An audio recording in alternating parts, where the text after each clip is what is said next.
Hello everyone. यहाँ पर पहला क्वेश्चन है 60 वाट 100 वोल्ट एंड 100 वाट 100 वोल्ट के दो लैंप 200 वोल्ट सप्लाई से श्रेणी में जोड़ा जाता है। दोनों लैंप की धारा क्या होगी? ठीक है, यहाँ पर दो बल्ब है, एक है 60 वाट 100 वोल्ट और दूसरा है 100 वाट 100 वोल्ट। ये रेटिंग दिया हुआ है दोनों बल्ब का।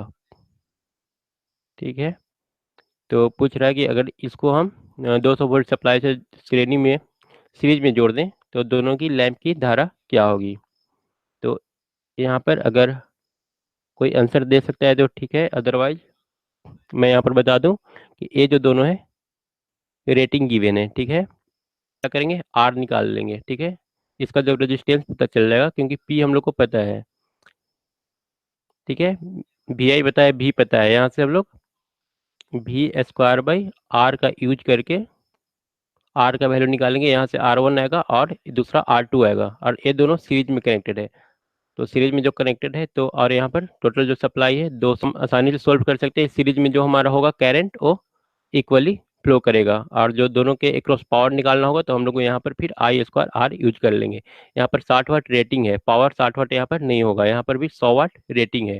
फिर आई स्क्वायर आर का जो वैल्यू निकालेंगे वो दोनों के एक्रॉस पावर होगा और करंट दोनों में सेम होगा। उसके बाद नेक्स्ट क्वेश्चन है, यहाँ पर वोल्ट मीटर टू की रीडिंग क्या होगी। दो वोल्ट मीटर है, वोल्ट मीटर वन और वोल्ट मीटर टू। यहाँ पर पूछ रहा है टू का रीडिंग क्या होगा। तो यहाँ पर दो रेजिस्टेंस दोनों सीरीज में जुड़ा हुआ है। प्रीवियस क्वेश्चन में देखें वहाँ पर दोनों सीरीज में था और करंट सीरीज में देखें जो करंट होता है इक्वली फ्लो करता है। यहाँ पर वोल्टेज है तो सिर्फ एक स्टूडेंट का ही आंसर आ रहा है, बाउंस बैक का ही आ रहा है। सही आंसर इसका बी होगा। लेवल थोड़ा सा इसका लो ही रखा है मैंने। और उसके बाद नेक्स्ट क्वेश्चन है, एल लंबाई के चालक के आयतन में बिना परिवर्तन किए 3L कर दिया जाए तो उसका प्रतिरोध क्या होगा। यहाँ पर लेंथ को हम लोग ट्रिपल कर दिए हैं और उसका जो वॉल्यूम है उसमें किसी टाइप का कोई परिवर्तन नहीं किए हैं तो आर का वैल्यू क्या हो जाएगा। तो बाउंस बैक आप आई थिंक एलोन आंसर दे रहे हैं तो आपके लिए आई थिंक ये answer D, R equal to होता है rho into L by A. ठीक है,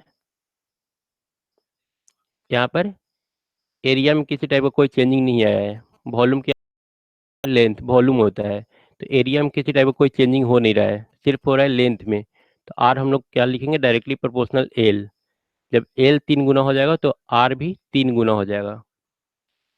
ठीक है, तो यहाँ पर जो सही आंसर होगा वो बी होगा, 3 गुना। उसके बाद नेक्स्ट क्वेश्चन, आयुष कोड के अनुसार अर्थिंग तार का रंग कैसा होना चाहिए। 4 नंबर क्वेश्चन, विजय यादव का आंसर डी आया। उसके बाद कोई और, किसी और का आंसर, 4 का डी, बाउंस बैक का भी आंसर डी ही आ रहा है। इसका जो सही आंसर होगा वो ग्रीन होगा, डी इसका सही आंसर है। उसके बाद आते हैं नेक्स्ट क्वेश्चन, एक कलीय संधारित्र में इस्तेमाल किए जाने वाले संधारित्र, यहाँ पर चार्ट हो उसका प्रॉपर्टी दिया हुआ है, कौन सा सही होगा। 5 नंबर क्वेश्चन, 5 का 4 ऑप्शन है। कलीय संधारित्र में इस्तेमाल किए जाने वाले संधारित्र में ध्रुवीय संकेत नहीं होता है, इसका सही आंसर डी हो जाएगा। और अब धीरे धीरे लोग आ रहे हैं तो उनका आंसर भी आ रहा है, बाउंस बैक का आंसर डी था। और क्वेश्चन नंबर आप दे दीजिएगा। उसके बाद आते हैं 5 नंबर ए हो गया। उसके बाद आते हैं 6 नंबर क्वेश्चन पर। 6 नंबर यहाँ पर दो रूल दिया हुआ है। पहला रूल है, एक परिपथ में किसी जंक्शन पर धाराओं के बीजगणित जोड़ जो होता है शून्य होता है, मतलब किसी पॉइंट पर टोटल जो करंट होता है इसका सम जीरो होता है। यहाँ पर I1 I2 plus I3 zero होगा। और सेकंड जो दिया है, किसी बंद परिपथ में परिपथ के प्रत्येक भाग के प्रतिरोध। ठीक है, प्रत्येक भाग के प्रतिरोध, यहाँ पर मान लेते हैं ईएमएफ दे देते हैं ई। प्रत्येक किसी बंद परिपथ में परिपथ के प्रत्येक भाग के प्रतिरोध और धारा के गुना का बीजगणित योग, मतलब कि यहाँ पर ई होगा वो होगा I1 R1 plus I2 R2 plus I3 R3। ये जो दोनों रूल है किसके अनुसार, तो 6 का बाउंस बैक का आंसर आया है कुलम्ब्स का नियम, और राधे श्याम का बी आ रहा है। कोई और? ये दोनों के रूल्स किरचॉफ्स लॉ हैं, ठीक है। बी इसका सही आंसर होगा। उसके बाद next 7 number question. 7 number question से यहाँ पर 3 कैपेसिटर है, ठीक है, तीनों श्रेणी क्रम में जुड़ा हुआ है, तीनों कैपेसिटर सीरीज में है। कुल कैपेसिटेंस कितना होगा? ठीक है, तो यहाँ पर क्वेश्चन नंबर 7 है, सिंपल सा है, और 7 का ए आया है बाउंस बैक का। उसके बाद सिंपल है, 16 16 को अगर सीरीज में रखेंगे तो हम लोग को 8 मिलेगा। अब 8 × 32 डिवाइडेड बाई 40, तो 8 और 5 कैंसिल, 32/5, इसका सही आंसर ए हो जाएगा। उसके बाद नेक्स्ट क्वेश्चन में आते हैं। एक बीओटी इकाई निम्नलिखित में से किसके बराबर होती है? एक बीओटी इकाई किसके बराबर होती है? 8 नंबर क्वेश्चन। 8 का आंसर कोई? राधेश्याम सी बोल रहे हैं, और कोई? Nalini bounce back D. तो 8 का जो सही आंसर होगा वो उसका डी ही होगा, 1000 ठीक है। उसके बाद नेक्स्ट क्वेश्चन। डाइलेक्ट्रिक क्या है? पैरावैद्युत क्या है? धातु होता है कि अतिचालक होता है, विद्युत विरोधी होता है, या फिर अर्धचालक होता है? 4 ऑप्शन है डाइलेक्ट्रिक्स के बारे में। 9 नंबर। डाइलेक्ट्रिक जनरली कैपेसिटर्स के बीच हम लोग यूज करते हैं। ये क्या होगा? अतिचालक होगा, धातु होगा, विजय यादव का सी, और बाउंस बैक का भी सी। उसके बाद राधे श्याम का सी। ये जो होता है विद्युत रोधी होता है, सही आंसर सी होगा। Next question. यहाँ पर 4 का रीडिंग क्या होगा, इसका रीडिंग पूछ रहा है, ठीक है। यहाँ पर 2 रेजिस्टेंस लगा हुआ है पैरेलल में, और यहाँ पर कुछ वैल्यू होना चाहिए थर्ड रेजिस्टेंस का, ठीक है। यहाँ पर इसका वैल्यू नहीं दिया हुआ है, तो अभी फिलहाल के लिए अगर हम इसको कैंसिल करके चलते हैं तो आप इस दोनों को मिला करके करंट का वैल्यू निकालिए, क्योंकि थ्री का यहाँ पर रेजिस्टेंस या फिर कुछ नहीं दिया है, शॉर्ट तो इसको कर नहीं सकते। और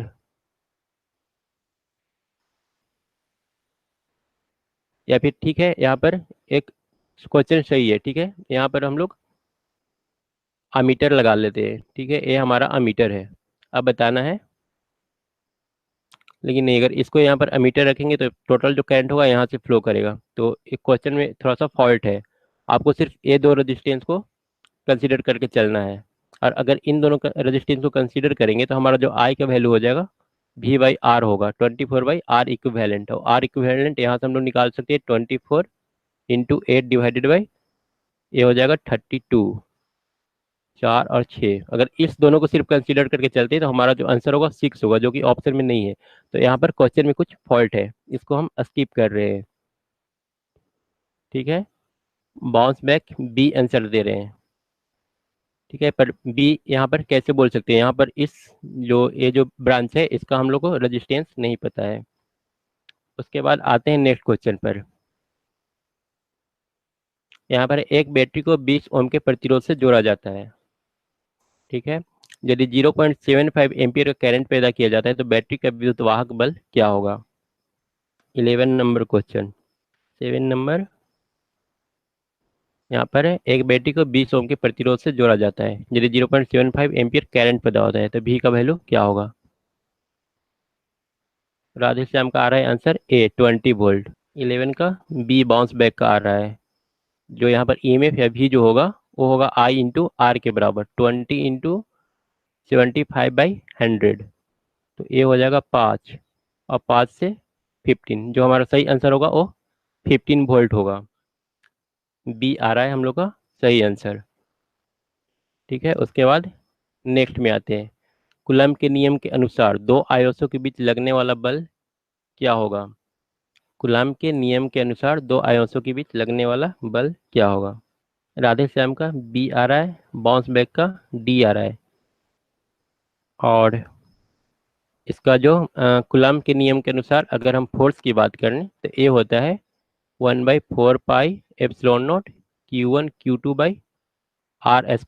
Q1 Q2 दो चार्ज है, ठीक है। और इन दोनों के बीच जो फोर्स लगेगा वो इसके बराबर होगा, आर इन दोनों के बीच का डिस्टेंस होता है। तो पहला है दो आवेशों के गुणनफल के समानुपाती, बिल्कुल समानुपाती आ रहा है। बाउंस बैक का दिया है, राधेश्याम का भी डी आ गया है, ठीक है, तो समझ में आ गया। ये आर है, इसका सही आंसर डी ही होगा। उसके बाद नेक्स्ट क्वेश्चन है 13 नंबर। कांच की छड़ को जब सिल्क के कपड़ों से लगाया जाता है तब किस किस्म की विद्युत पैदा होती है? दो टाइप का विद्युत होता है, एक गैतिक विद्युत और दूसरा अस्थैतिक विद्युत। तो इसमें सही ऑप्शन कौन होगा, ए बी या फिर सी? राधे श्याम का बी आ रहा है, अस्थैतिक विद्युत। हाँ, बाउंस बैक पूछ रहे हैं, सारा क्वेश्चन कुछ प्लेटफॉर्म से है। हाँ बिल्कुल, उसका जो 2 नंबर चैप्टर है सारा क्वेश्चन मैंने वहां से ही लिया है। बाउंस बैक का 13 का बी। यहाँ पर दो टाइप का विद्युत होता है, एक गतिक जिसमें करंट फ्लो करता है, जो इलेक्ट्रॉन्स होता है मूव करता है, इसको हम लोग गतिक विद्युत बोलते हैं। और अस्थैतिक विद्युत जिसमें चार्ज एक्युमुलेट रहता है, इसको अस्थैतिक विद्युत बोलते हैं। तो यहाँ पर जो विद्युत होगा वो अस्थैतिक विद्युत होगा। नेक्स्ट क्वेश्चन है इतना 36 माइक्रोफैराड और 14 माइक्रोफैराड कैपेसिटी के दो कैपेसिटरों को समांतर जोड़ा जाता है, तो कुल कैपेसिटी कितना होगा? इन दोनों को समांतर में जोड़ा गया है, 36 और 14 को। बहुत सिंपल है, 30 सेकेंड के अंदर सोल्व होना चाहिए। बाउंस बैक का ए। सिंपली दोनों को सिर्फ ऐड कर देना है, जब दो कैपेसिटर पैरेलल में रहते हैं तो सिंपली उसको जोड़ दिया जाता है, ठीक है, रेजिस्टेंस के जस्ट अपोजिट। तो यहाँ पर दोनों को ऐड करेंगे तो 50 मिल जाएगा। इसका सही आंसर 50 हो जाएगा। उसके बाद नेक्स्ट क्वेश्चन है संधारित्र में लगाने का सबसे उपयुक्त स्थान। संधारित्र लगाने का सबसे उपयुक्त स्थान कौन सा है? 15 नंबर। बाउंस बैक का सी आया है आंसर। और किसी का? राधे श्याम, ये आपका कितना नंबर क्वेश्चन है? राधे श्याम का भी सी आया। उसके बाद विकास राज का भी सी आया है। इसका जो सही आंसर होगा वो सी ही होगा, सी इसका सही आंसर है। उसके बाद आते हैं नेक्स्ट क्वेश्चन, किरचॉफ्स का वोल्टेज नियम किससे संबंध रखता है? ठीक है, उसके बाद 16 नंबर क्वेश्चन का आंसर देना है। किरचॉफ्स का वोल्टेज नियम किससे संबंध रखता है? जंक्शन वोल्टेज से, आईआर ड्रॉप और बैटरी के विद्युत वाहक बल से, आईआर ड्रॉप से, या फिर बैटरी के विद्युत वाहक बल से। किरचॉफ्स वोल्टेज, दोनों रूल इसका अभी हम लोग पीछे क्वेश्चन में पढ़े। और 16 का 16 का बाउंस बैक आया बी, आईआर ड्रॉप और बैटरी के विद्युत विद्युत वाहक बल। और किसी का? विकास राज का बी। किरचॉफ का जो सेकंड रूल होता है उसमें हम लोग क्या करते हैं, सिंपल, यहाँ पर अगर बी है इसको वोल्टेज मान लेते हैं, यहाँ पर रेजिस्टेंस है, तो सिंपल हम लोग यहाँ पर लूप ले लेते हैं, भी equal to I R 1 I R 2 जितना सारा रेजिस्टेंस रहेगा सबको हम लोग ऐड करते चले जाएंगे। तो हमारा जो सही आंसर होगा वो बी होगा। तो सही इंस्ट्रूमेंट हम लोग यूज अभी हम का सबसे ऊपर क्या है? बी आई एस का फुल फॉर्म क्या होगा? 17। 17 का बाउंस बैक का बी। और कोई? विजय जादव का बी। राधे श्याम का बी। और इसका जो सही आंसर होगा वो ब्यूरो ऑफ इंडियन स्टैंडर्ड्स, मतलब कि बी ही होगा। उसके बाद नेक्स्ट क्वेश्चन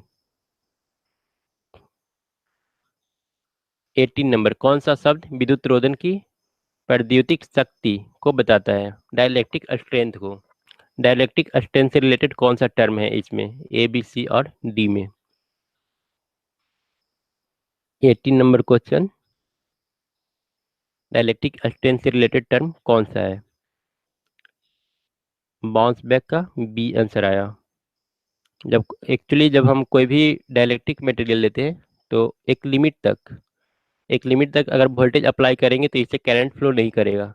लेकिन जब वो लिमिट क्रॉस कर जाता है, वोल्टेज की वैल्यू को हम लोग बढ़ाते चले जाएं, तो एक समय ऐसा आता है जब इससे करंट फ्लो होना स्टार्ट हो जाता है। इसी को हम लोग बोलते हैं ब्रेक डाउन वोल्टेज। और इसका जो सही आंसर होगा वो बी होगा, ब्रेक डाउन वोल्टेज। उसके बाद है न्यूट्रॉन पर आवेश क्या होता है, बहुत सिंपल क्वेश्चन।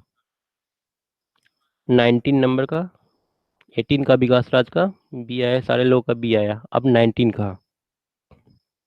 न्यूट्रॉन पर आवेश क्या होता है, विजय यादव का सी, बाउंस बैक का सी, विकास राज का भी सी। इसका बहुत सिंपल क्वेश्चन था, सी होगा। और अब लास्ट क्वेश्चन, किसी खोखले चालक के अंदर विद्युतीय क्षेत्र की तीव्रता क्या होती है, किसी खोखले चालक के अंदर विद्युतीय क्षेत्र की तीव्रता क्या होती है, 20 नंबर। लेवल बढ़ाएंगे, अभी बिल्कुल इजी क्वेश्चन है। यहाँ पर एक फर्स्ट टेस्ट था, मुझे देखना था कितने स्टूडेंट्स आते हैं और उन लोगों का डिमांड क्या होता है। तो अभी तक तो 9 स्टूडेंट हैं टोटल यहाँ पर, और बाउंस बैक का सी। अच्छा, यहाँ पर बाउंस बैक का आंसर सी है, और विजय जादेंगे हमारा बी है। कोई और, एक क्वेश्चन थोड़ा ई था, विकास राज का सी। सुदीप्ता बेहरा बोल रहे इंग्लिश में करने के लिए, इंग्लिश में एक्चुअली एक चल रहा है एसएससी जेई बीएसपीसीएल का जो चल रहा है, अगर इन दोनों का रजिस्ट्रेशन ओ जेई के लिए है। और इसके अलावा जो दो टेस्ट चल रहा है यूपीपीसीएल और ए इक्विवेलेंट, दोनों हिंदी में चल रहा है। तो इंग्लिश में आप अगर उसको अटेंड कर सकते हैं तो फिर कीजिए, क्योंकि वो भी पर आपको एक एक से अलग नहीं है, हाँ थोड़ा सा लेवल उसका बेल्ट करेगा। टेक्निक 9 है, तो किसी खोखले चालक के अंदर करें, अगर मान लेते हैं मटेरियल है, ठीक है, ये चालक है, कंडक्टर है, अब इस पर हम अगर चार्ज को रख दें तो सारा जो चार्ज होता है यूनिफॉर्मली डिस्ट्रीब्यूटेड हो जाता है इस मटेरियल पर। और हम लोग ई का वैल्यू क्या जानते हैं, ई डी एस जो होता है, charge enclosed by epsilon not, ठीक है। और यहाँ से हम लोग इलेक्ट्रिक फील्ड निकाल लेते हैं आसानी से। तो अगर अंदर में हमको इलेक्ट्रिक फील्ड निकालना है इस पॉइंट पर, तो क्या करेंगे, इस पॉइंट को क्लोज करेंगे, और क्लोज करने के बाद हम लोग लिखेंगे यहाँ पर E D S is equal to charge enclosed by epsilon naught. अब यहाँ पर चार्ज इनक्लोज्ड कितना हुआ, चार्ज इनक्लोज्ड तो यहाँ पर जीरो है, ठीक है। और जब चार्ज इनक्लोज्ड जीरो है तो ई डी एस का वैल्यू जीरो, मतलब कि ई का वैल्यू भी जीरो आ जाएगा। तो इसका जो सही आंसर होगा वो शून्य होगा। सुदीप्ता बेहरा, अगर आप जेई का जो टेस्ट हो रहा है उसको अटेंड करें, वहाँ पर शायद आपको प्रॉब्लम। बाउंस बैक बोल रहे हैं उसमें 50 क्वेश्चंस करने के लिए, जल्दी बढ़ा देंगे, ठीक है। कल तो टेस्ट नहीं लेंगे, कल जो जो टेस्ट इधर हाल फिलहाल में हुआ है सबका रिजल्ट देना है और डिस्कशन भी करना है। तो देखते हैं, हो सकता है नेक्स्ट डे क्वेश्चन की संख्या बढ़ा दें, और 20 से 30, उसके बाद 40 या फिर 50 में चले जाएंगे, जल्दी पहुँच जाएंगे वहाँ तक। थोड़ा सा वेट करना है। तो यहाँ पर इस समझ में आया होगा, उम्मीद है क्वेश्चन। और ठीक है, तो ये आज का लास्ट क्वेश्चन था, और आज तो मैक्सिमम 10 स्टूडेंट अटेंड किया है इसको, ठीक है। तो देख रहे हैं अभी भी ये स्टार्टिंग है, धीरे धीरे स्टूडेंट्स बढ़ेंगे इसमें, ठीक है, बढ़ेंगे तो क्वेश्चन की संख्या बढ़ा देंगे, और ईपीपीसीएल टीजी 2 में वहाँ पर बढ़ाएंगे, ठीक है। अगला दिन 30 क्वेश्चन कर देंगे, कल टेस्ट नहीं लेंगे, और उसके बाद वाला जो टेस्ट होगा उसमें हम 30 क्वेश्चन कर देंगे। और आरआरबी एलपी में अभी 20 ही रहने देते हैं। और लेवल की बात है तो हम फॉलो करेंगे बस उसी बुक को, जो प्लेटफॉर्म कल्याणी का जो बुक है उसी बुक को फॉलो करेंगे। और अगला दिन भी जो टेस्ट होगा हम इसी चैप्टर से रखते हैं, और उसके बाद नेक्स्ट चैप्टर, अगला जो टेस्ट होगा उसके बाद वाला और नेक्स्ट चैप्टर से, तो उस बुक को आप पूरी तरह से रट जाइए एग्जाम से पहले।